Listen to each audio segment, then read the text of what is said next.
Le 20 août 2019, Apple, en partenariat avec la banque Goldman Sachs, lance sa nouvelle carte de crédit, l'Apple Card.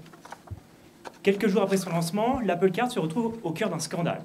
Sur les réseaux sociaux, plusieurs personnes se plaignent que les algorithmes d'intelligence artificielle utilisés par Apple fixent des limites de crédit à des niveaux plus faibles pour les femmes que pour les hommes, et ce, alors même que l'homme et la femme ont le même niveau de revenus, d'éducation et une expérience professionnelle similaire.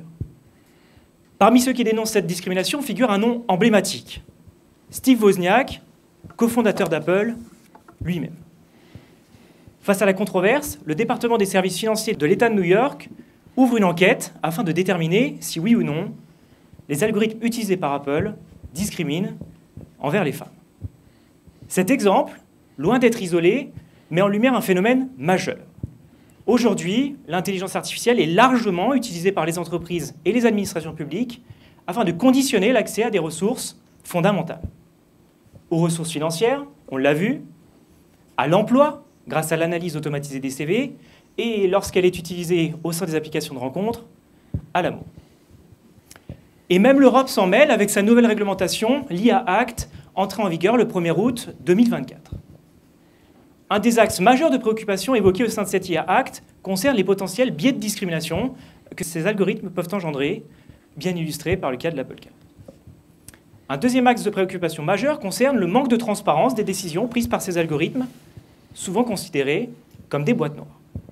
Malheureusement, l'IA Act reste uniquement au niveau de grands principes et ne permet pas et ne propose pas d'outils pratiques, de solutions ou d'outils pratiques.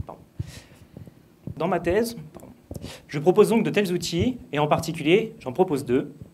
Le premier outil permet de détecter les biais de discrimination, de les corriger, et tout cela en maintenant la performance de l'algorithme.